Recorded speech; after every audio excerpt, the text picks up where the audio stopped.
ये मुस्लिम उम्मा को पहले ही इनमें इत्तेहाद की जो जाहिर है आवाजें उठती रहती हैं। अब मोदी जैसे कातिल को, जो मुसलमानों का कातिल है, गुजरात से लेकर कश्मीर तक। राष्ट्रपति मोइजू चीन की गोदी में बैठकर इंडिया आउट का नारा दे रहे थे। आज वही मोइजू पीएम मोदी को खुद गले लगाने एयरपोर्ट आए। इंडिया हमारा असली दुश्मन है।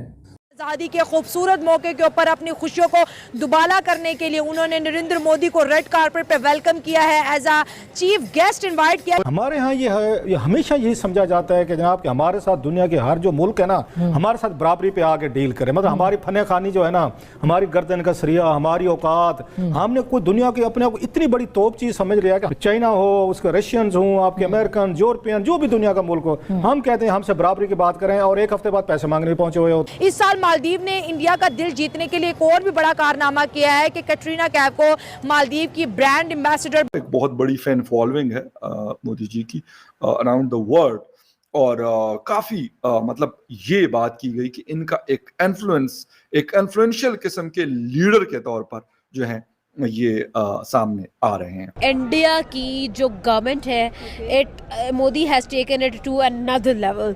इंडिया की पूरी कंट्री को, पूरी स्टेट को वो लास्ट लाफ भाई कर्मा ने एंड में हंसना था, और वही बात हुई है कि वही बंदा जिसके अगेंस्ट बाइकआउट कर रहे थे, जिसको इनका वजीर मशीर गालियां दे रहा था, आज उसको वो इनवाइट कर रहे हैं विद प्राउड कि भाई आप लोग आए, हमारा 60वां जैसे इंडिपेंडेंस डे है तो वो आके मनाए। और देखिए एहतजाज या बाइकआउट तब होते हैं जब घर में रोटी पकती है। जब आपके रोटी के लाले बढ़ जाते हैं ना, तो फिर आप बाइकआउट नहीं कर सकते। बाइकआउट किया था इन्होंने इंडिया के साथ, क्या हालात हुए। नमस्कार दोस्तों, स्वागत है आप सभी का हमारे चैनल पर एक बार फिर से। दोस्तों जैसा कि आप लोग जानते ही होंगे, भारत के प्रधानमंत्री मालदीव दौरे पर गए हुए हैं, और दोस्तों इसके लिए मालदीव के जो राष्ट्रपति हैं उन्होंने स्पेशली मोदी जी को इनवाइट किया है। इसके बाद में दोस्तों जिस तरह से ये खबरें आ रही हैं, और एक टाइम था जब मालदीव के जो राष्ट्रपति हैं उन्होंने इंडिया आउट का नारा दिया था, जिस टाइम वो चाइना की गोद में बैठकर ये नारा दे रहे थे।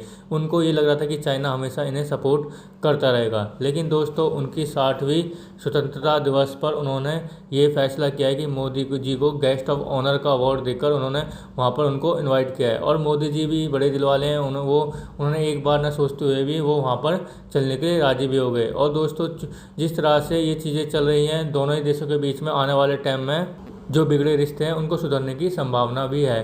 तो दोस्तों जिस तरीके से अभी जो खबरें चल रही थी कि पिछले साल से जिस तरह से लक्षद्वीप गए थे मोदी, और उसके बाद में ये चीज़ें दोनों देशों के बीच में थोड़े से टकराव आए थे, उसको देखने के बाद में अब ये शायद जो हालात हैं शायद इस दौरे के बाद में सामान्य होते दिखाई दें दोनों ही देशों के बीच में। वहीं इन सब चीज़ों को लेकर दोस्तों पाकिस्तान की जो मीडिया है पूरी तरह से चिढ़ती हुई दिखाई दे रही है, और पूरी तरह से बौखलाहट का नज़ारा आपने देख लिया होगा हमारी वीडियो के माध्यम से कि पाकिस्तान की मीडिया क्या क्या बोल रही है इस बारे में। तो दोस्तों जिस तरह से चल रहा है वो तो देखने वाली बात होगी। तो आगे देखते हैं पाकिस्तानी मीडिया के रिएक्शन। भेजेगा वहाँ पे, ठीक है जी।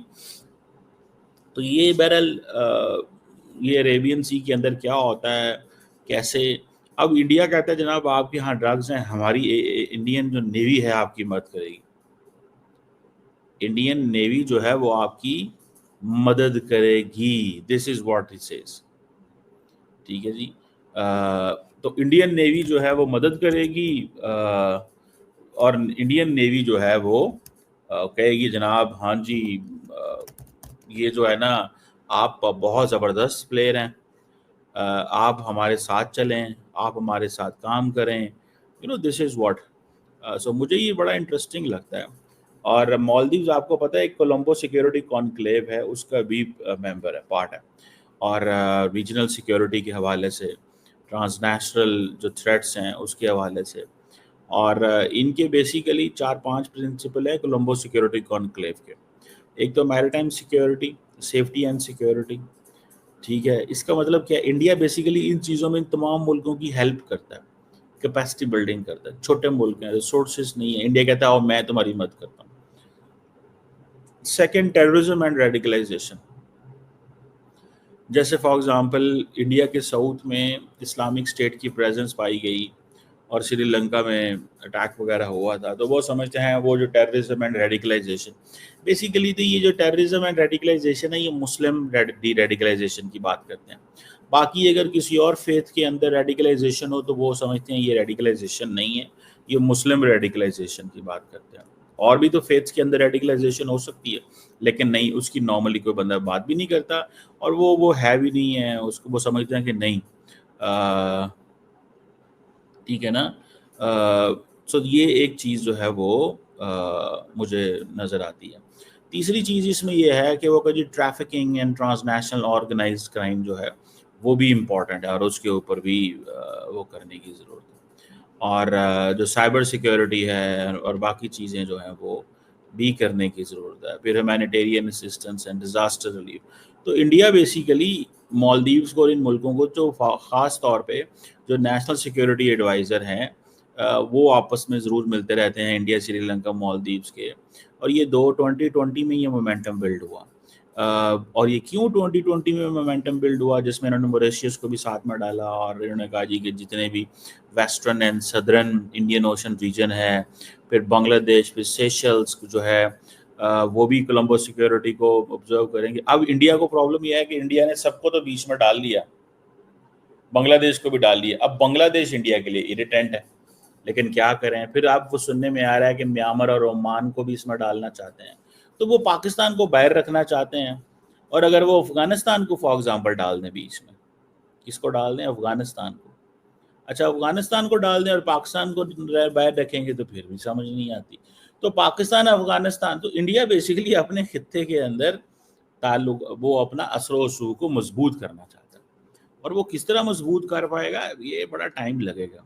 और तो दोस्तों, जैसा कि आपने देखा पाकिस्तानी मीडिया के रिएक्शन, उनके रिएक्शन देखने के बाद में आपने देखा हुआ किस तरह से दोस्तों वो ये कहते हुए नज़र आ रहे हैं कि उनके जो राष्ट्रपति है उनको एयरपोर्ट लेने क्यों चले गए, उनको वहाँ पर नहीं जाना चाहिए था, वो वहाँ पर खुद तो गए और अपने सांसद जो उनको भी लेकर पहुँच गए। इन चीज़ों को लेकर दोस्तों पाकिस्तान की मीडिया पूरी तरह से चिड़ी हुई है, और वहीं ये भी कहते हुए नज़र आ रहे हैं कि मुस्लिम कंट्री के होकर वो अपने यहाँ पर ऐसा करवा रहे हैं। जिसके बाद में दोस्तों अगर हम देखें, चीमा जो है वही कहते हुए नज़र आ रहे हैं कि ये सब पैसे का खेल है, पैसे की वजह से जो उनके राष्ट्रपति हैं वो ऐसा कर रहे हैं। तो दोस्तों, पैसे के लिए कर रहे हो चाहे कैसे भी कर रहे हो, आप लोग भी तो कहीं भी जाकर अपने पैरों को, अपने हाथ पैर फैला देते हैं, अपने जो सारे उसे कदमों में रख देते हैं पैसे के लिए, जैसे कि चाइना हो गया, अमेरिका हो गया, रसिया, किसी के सामने फैल जाते हैं। वहीं दूसरी ओर देखा जाए तो दोस्तों, जिस तरह से मालदीव ने भारत के प्रधानमंत्री को इन्वाइट किया है, और तो इसको देखने के बाद में शायद उनकी अकड़ भी अब ठिकाने आ गई होगी मालदीव के राष्ट्रपति की भी, कि वो जो इतनी अकड़ में बोल रहे थे एक टाइम पर जब भारत ने अपने यहाँ पे टूरिज्म को प्रमोट किया था, तो वो कह रहे थे कि ऐसा कुछ नहीं होने वाला, ये है वो है। तो दोस्तों, जिस तरह से अभी हमने जो आपको वीडियो दिखाई है उसके माध्यम से आपने देखा भी होगा कि पाकिस्तान की मीडिया जो कह रही है, और हमने जो ये भी दिखाया है कि किस तरह से जो उनके जो बौखलाहट है वो भी सामने आती हुई दिखाई दे रही है, कि किस तरह से वो बौखलाहट के शिकार होते हुए दिखाई दे रहे हैं कि मोदी जी वहाँ पर गए क्यों और उनके राष्ट्रपति ने उनको क्यों इन्वाइट किया। तो दोस्तों, कैसे लगी आज की हमारी वीडियो हमें कमेंट करके ज़रूर बताएं। हमारे चैनल को लाइक एंड सब्सक्राइब जरूर करें ताकि आपको हमारी वीडियो प्राप्त होती रहें। धन्यवाद।